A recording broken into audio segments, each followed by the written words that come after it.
Hi, I'm Snigdha Sharma and you're listening to Three Things, the Indian Express news show.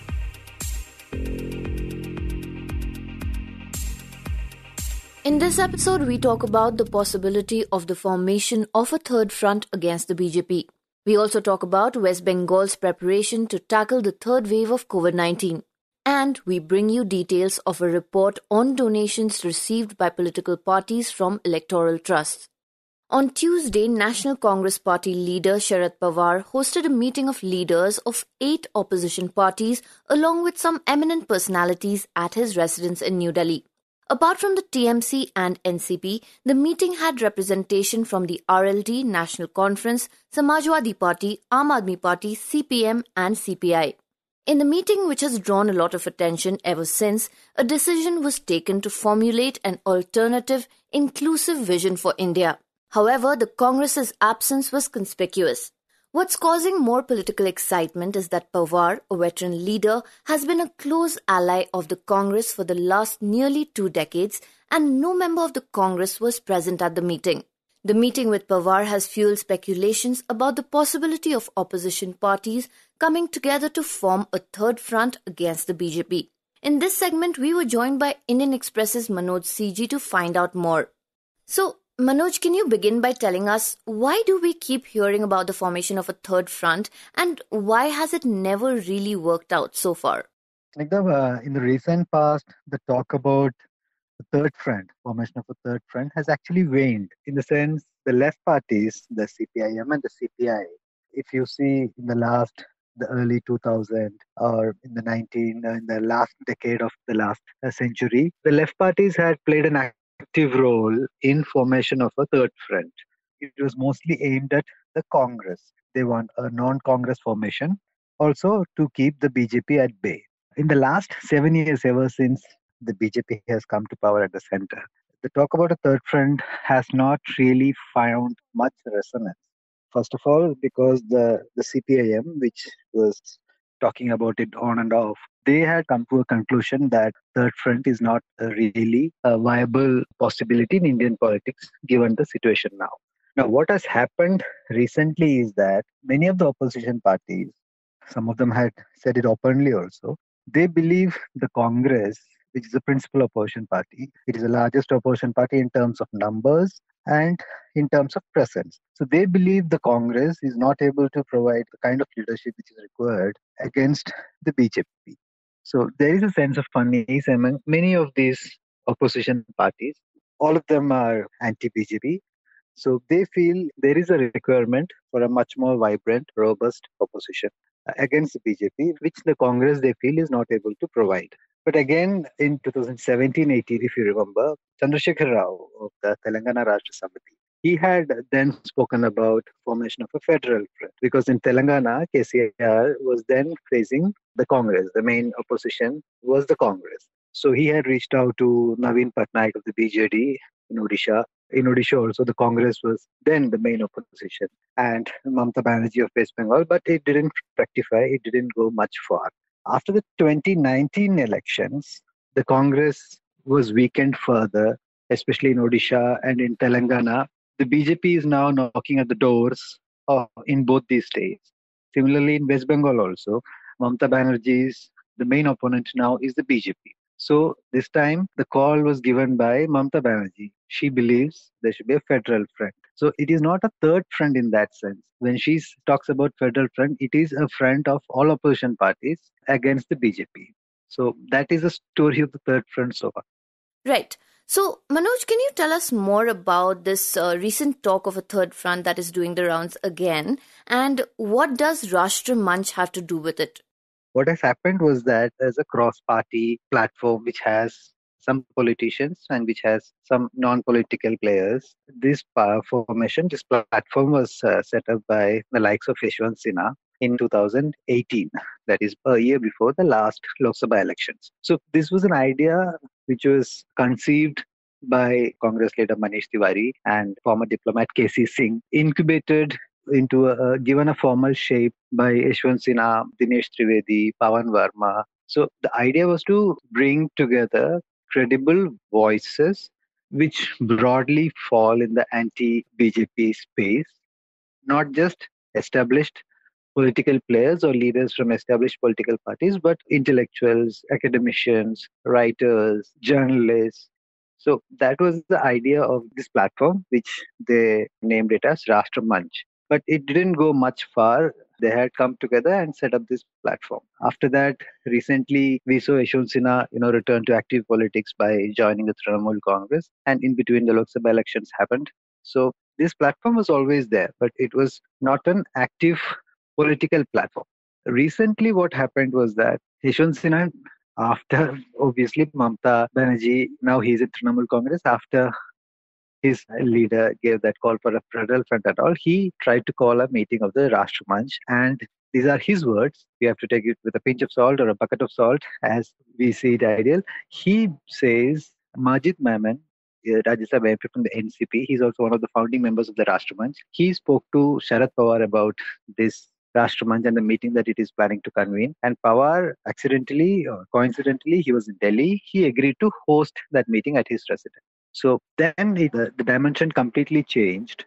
Pawar, a senior NCP leader who has been an ally of the Congress since 2004, there are some rumblings in Maharashtra where NCP, Shiv Sena and Congress are part of the Mahavikas Aghadi government. So there are some rumblings there as well. So given all that backdrop, when Pawar decided to host a meeting of these opposition parties, the talk was that he was actually trying to test the waters of whether a new formation can be stitched together. Again, the backdrop is that the Congress is not able to give the leadership provided. Many of the leaders, if you remember, Stromar Abdullah of the National Conference, even Sitaram Yechury of the CPIM had some time ago said that if the Congress is not really forthcoming to lead a coalition, let the other parties come together and the Congress can join at a later stage. So then the question of the leadership emerges. Who will lead this front? So given all that, when Pawar agreed to host that meeting, the talks of a third front in which Congress is not necessarily a member, that came about. Oh, so the Congress has been left out of this new plan. Congress is not included in the plan because Mr. Majid Memon and the organizers of the Rashtra Manch, they said they had reached out to at least 5 Congress leaders. Mr. Kapil Sibal, Abhishek Manu Singhvi, Manish Tiwari, Vivek Tankha, and Shatrughan Sinha, who was earlier in the BJP, he's now in the Congress. So they had reached out to these 5 Congress leaders, inviting them to attend this meeting. So they are saying the plan was to keep the Congress out. That perception is wrong. We had tried to reach out to some of these Congress leaders. So the formation of a third front has become a kind of necessity, right? Because Congress has not played its role in leading the opposition. It is actually linked to the problems that are internal to the Congress, firstly. Because, after the 2019 Lok Sabha elections, taking moral responsibility for the defeat, the then Congress president, Rahul Gandhi, had resigned. After that, the party appointed an interim president, they brought back Sonia Gandhi as the interim president. So the party has not been able to appoint a full-time president in the last 2 years. And after 2019 Lok Sabha elections, the Congress has not been able to perform well in many of the assembly elections as well. Recently, we have seen what happened in Kerala, where Congress has returned to power once in every 5 years. The Kerala alternated between the left and the Congress. Even in that state, the Congress was not able to come back to power. They drew a blank in West Bengal. They could not perform well in Assam. So the internal problems of the Congress, which many of these opposition parties believe, is hampering coming together of a larger opposition grouping, an opposition unity from taking shape. So what they are telling the Congress, not in as many words, but through slight hints, and so they're telling the Congress that you set your house in order first. Elect a president, whoever wants to be the president, elect a president, and then try to work together with these other opposition parties and look for a broader coalition. Now, this broader coalition is easier said than done, because when it is all right for 10 or 12 or 15 opposition parties to join hands to issue a statement or take a common position on any given issue.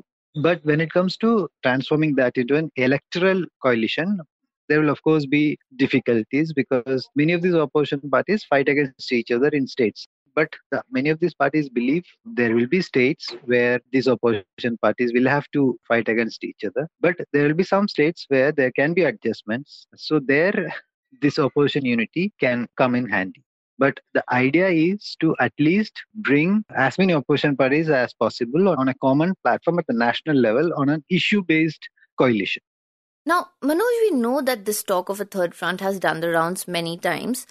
In your report, you mentioned what makes it different this time is Sharad Pawar's association with it. Can you tell us why that is so important? Yeah, because as I said, in the last 2-3 decades, the talk of third front and was primarily driven by the left or the TDP, for instance, when Chandrababu Naidu was the convener of United Front in 1996 and all, the Janata Party factions. Sharad Pawar, in that sense, has never been part of or a proponent of a third front. He came out of Congress in 1999-2000 and then he launched his own party. And within 4 years, he joined hands with the Congress again, and he was part of the UPA coalition led by Dr. Manmohan Singh as Prime Minister from 2004 to 14. He was a minister, and since then he has always been part of the UPA, the Congress-led coalition. So now the twist in the tale was that Mr. Prashant Kishore, the poll strategist who had worked with Mamata Banerjee in Bengal, who had played a role in her thumping victory, he had met Pawar twice. And as we speak on Wednesday also, well, that will be his third meeting. He had met Pawar twice and thrice in the recent past. While what they spoke, the issues that they're discussing, the deliberation is it's all wrapped in mystery, it's shrouded in secrecy. But it is viewed against the backdrop of Mamata Banerjee's call for a federal front. And the speculation is that perhaps Prashant Kishore is trying to play a role in bringing all the opposition parties together. Publicly, he had said he had nothing to do with it. He has debunked the idea of third and fourth fronts and all, saying it's not workable. So perhaps the another theory is that he is trying to bring together all the opposition parties, perhaps force the Congress to take a stand or join them at a later stage. So it won't be a third, not be a third front in that sense, but it will be an united opposition front. So that is where this the events that was unfolded in the last 2-3 days were significant. And then Mr. Pawar, he's one of the senior most opposition political leaders in the country. He has excellent equations with almost all top political leaders of the country, and he's seen as an experienced, seasoned, no nonsense politician. So if Pawar actually goes ahead and takes a step to bring together opposition parties, given his heft in politics, it will have an impact. Right. So, if Pawar is actually taking the lead, then where does that leave the Congress? So that equation is now playing out whether Pawar is actually trying to do that. In that sense, he's trying to test the waters. Is he trying to bring together all the opposition parties? It may not be a third front or an opposition, a federal front or something, but he's actually trying to bring together all the opposition parties. Then where will that leave the Congress? Will the Congress be then forced to join that under the leadership of some other leader, say Mamata Banerjee or an MK Stalin or Pawar himself? There are strong opposition leaders now in many states. So how will that equation play out? So all these are presently in the realm of a bit of speculation, a bit of fact, a bit of conjectures. But it's a fascinating phase in that sense in the Indian politics, at least in the opposition politics now. And finally, Manoj, if you can tell us, where does Prashant Kishore come into the picture in the formation of a third front? Now, one of the mysteries at least in the opposition political sphere is the role that Prashant Kishore, the poll strategist, he is trying to play. Now, we know he is influential. In that sense, he has managed Mamata Banerjee's campaign successfully. He has got a cabinet post in Punjab. He had handled Captain Amarinder Singh's campaign last time around. So he has good equations with Captain Amarinder Singh. He had managed YS Jagannath Reddy's campaign in Andhra. Again, successful. He has good equations with him. He managed MK Stalin's campaign, the DMK's campaign in Tamil Nadu. So what I'm trying to say is that he's not a politician. He's not a typical Lutyens politician or a grassroots politician. He is a backroom player, but he has good equations. At least communication lines are open with many of the opposition politicians now. So when he joins hands or when he meets a person like Pawar, who on the other hand has the stature and the experience and the heft, So then obviously there will be speculation that if these two are up to something, then what is it? And now coming to West Bengal. We all know how, like the rest of the country, West Bengal too was caught off guard by the second wave of the coronavirus. What made matters worse were the assembly elections where political rallies saw people gather in the tens of thousands. As experts and scientists predict another wave of the coronavirus, the Bengal government finally seems to have learnt its lesson as it prepares to battle the approaching third wave. In this segment, we spoke to Indian Express's Sweetie Kumari about how the second wave impacted West Bengal, what the situation is right now, and how the state is preparing itself better this time. So, Sweetie, first of all, if you can tell us, what is the COVID situation in Bengal right now, both in urban and rural areas?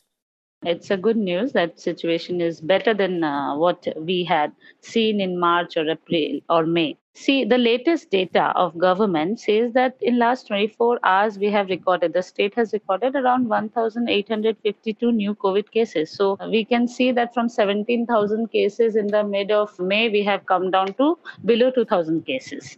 Now the deaths, if we talk about fatality, it is like in last 24 hours we have recorded 47 deaths, and discharge rate has also reached to 97.3. So this is the present situation in Bengal. And if we talk about the doctors, expert advices, they are saying that definitely second wave is going and we should get prepared for the third wave.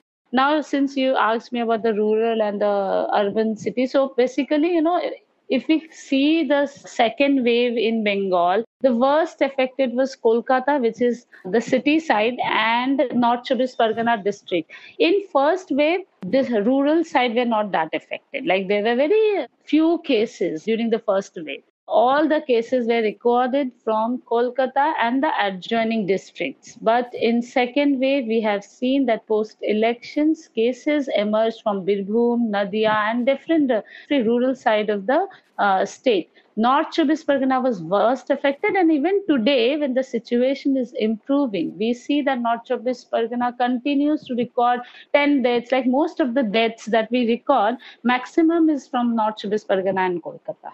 Right. So, can you tell us about how Bengal handled the second wave? In October 2020, we saw dramatic changes and new variants were coming, and there were a lot of cases in Bengal as well as in country. Why Bengal was focus point? Because there was election time and there were a lot of movements happening in Bengal, a lot of election rallies, and people were hardly taking any COVID precautions. In early 2021 and post election, which is like April and May, we saw a large number of people all over the Bengal being affected by this virus. And worst was in first wave, we didn't see that much of fatality rate. Whereas, like if I give you an example, I'll cite an example. On April 8th, the cases were around 2788, but the deaths were 7 deaths. Like in last 24 hours from April 8th, state recorded 7 deaths.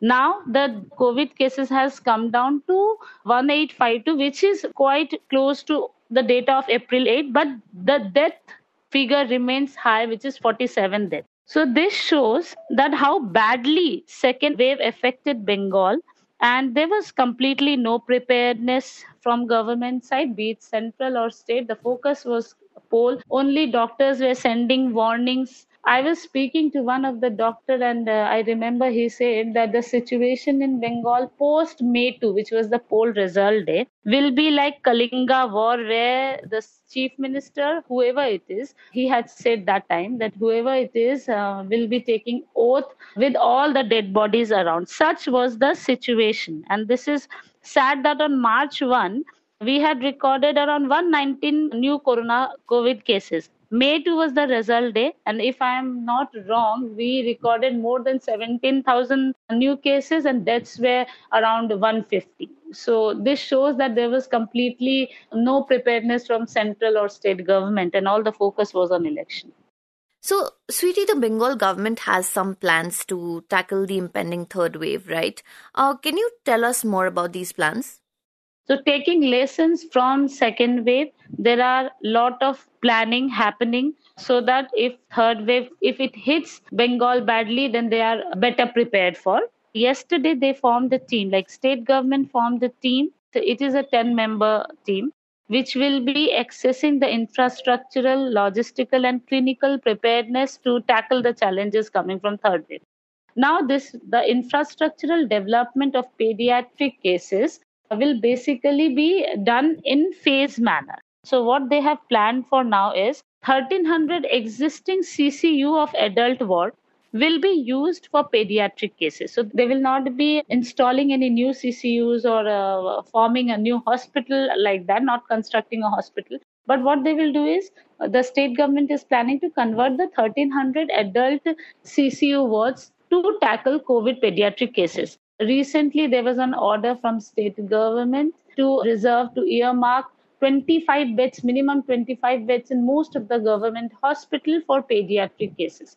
So these are the things that, and they are especially focusing on vaccination so that most of the people get vaccinated in Bengal. Currently, we say that on an average, 3 lakh people are being vaccinated daily. Also, there are a lot of training happening. From today, there'll be modular offline and online training sessions for medical officers and nursing staff so that they are well trained to tackle kids. Also, there'll be special wards in case of not so serious symptoms, like in mild symptom. What they will do is, what state government is planning to do is to admit the kids with their mother. Also, the state is planning to develop 6 new pediatric intensive care unit, which we call PICU, in Jalpaiguri, Kuch Bihar, Uttar Dinajpur, Purulia, Rampurhat, Diamond Harbour district, because they have shown some good number of cases during second wave. So taking lesson from that, they're also preparing rural district for third wave.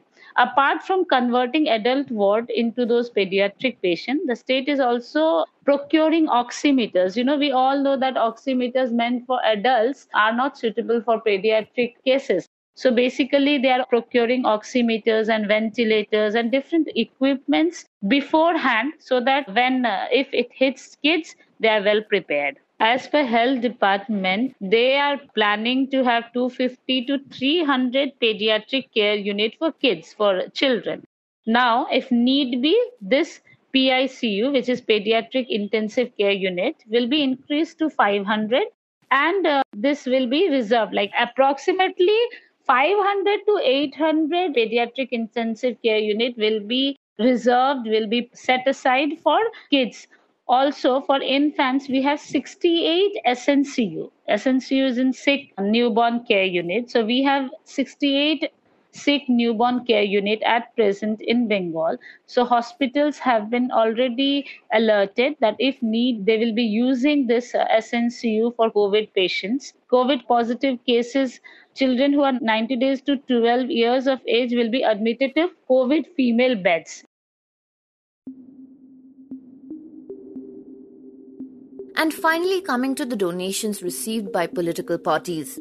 The BJP received more than 276 crores, or over 76% of total donations given to all political parties from electoral trusts in 2019 to 20.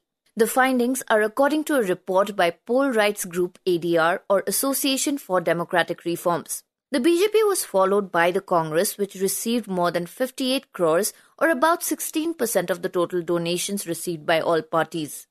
The report that analyzed the contribution of electoral trusts for the financial year 2019 to 20 said that the top donors to the electoral trusts include JSW, Apollo Tyres, India Bulls, Delhi International Airport and DLF Groups. JSW Steel Limited contributed the highest amount, worth over 39 crore rupees, followed by Apollo Tyres Limited with 30 crore rupees and India Bulls, which contributed 25 crore rupees to various trusts. The Election Commission had circulated guidelines for submission of contribution reports of electoral trusts to submit an annual report containing details of contributions received by these electoral trusts and disbursed by them to political parties in the interest of transparency. These guidelines were issued to 7 electoral trusts formed after January 2013. These are namely the Satya Electoral Trust, Pratinidhi Electoral Trust, People's Electoral Trust, Progressive Electoral Trust, Jan Hit Electoral Trust, Bajaj Electoral Trust, and Jan Pragati Electoral Trust. 14 out of these 21 trusts registered by the Central Board of Direct Taxes submitted their contribution details in the year 2019-20 to the Election Commission, out of which only 7 declared to have received any donations during that year. You were listening to 3 Things by the Indian Express. Today's show was written and produced by me, Snigdha Sharma, and was edited and mixed by Suresh Pawar.